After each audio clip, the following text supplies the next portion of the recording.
Masih terkait kasus korupsi, Saudara Gubernur nonaktif Papua Lukas NMB diduga berjudi di Singapura menggunakan dana APBD.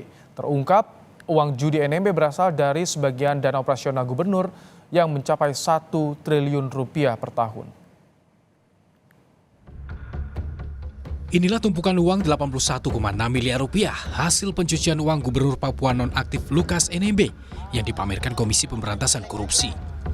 Selain uang puluhan miliar rupiah, KPK juga memperlihatkan sejumlah aset Lukas NMB lainnya yang turut disita, yakni uang dalam dolar Amerika dan Singapura, emas batangan, dan mobil mewah. Dengan 27 barang bukti ini, Lukas NMB kembali dijerat dengan pidana tindak pencucian uang. KPK menduga melakukan perbuatan menempatkan, mentransfer, mengalihkan, membelanjakan, membayarkan, hingga mengubah bentuk mata uang untuk menyamarkan asal-usul dan peruntukan sumber dana. Terkait pencucian uang, KPK menemukan aliran dana dari APBD Papua yang diduga dipakai NMB berjudi di Singapura.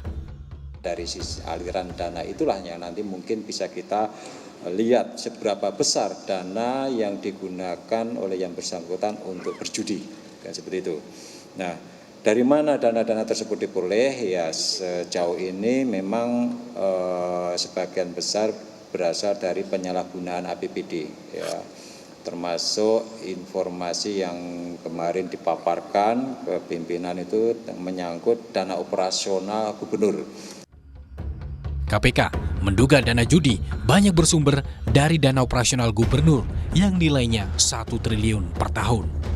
Sebagian besar dana operasional itu dipakai untuk anggaran makan minum yang belakangan setelah di cross-check ditemukan banyak yang fiktif. Dana operasi yang bersangkutan itu rata-rata setiap tahun itu 1 triliunan.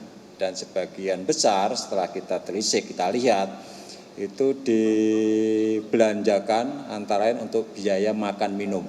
Ya, belanja makan minum. Bayangkan kalau 1 triliun itu sepertiga digunakan belanja makan minum itu 1 hari berarti 1 miliar untuk belanja makan minum. Ya. Dan kami sudah juga cek di beberapa lokasi, ya, tempat kwitansi itu diterbitkan, ternyata itu juga banyak yang fiktif. Sebelum ditetapkan sebagai tersangka tindak pidana pencucian uang, Gubernur Papua nonaktif Lukas NMB telah lebih dulu didakwa kasus dugaan korupsi. NMB tengah menjalani sidang sebagai terdakwa kasus dugaan tindak pidana gratifikasi dan suap terkait dengan proyek pembangunan infrastruktur di Provinsi Papua. Tim Liputan, Kompas TV.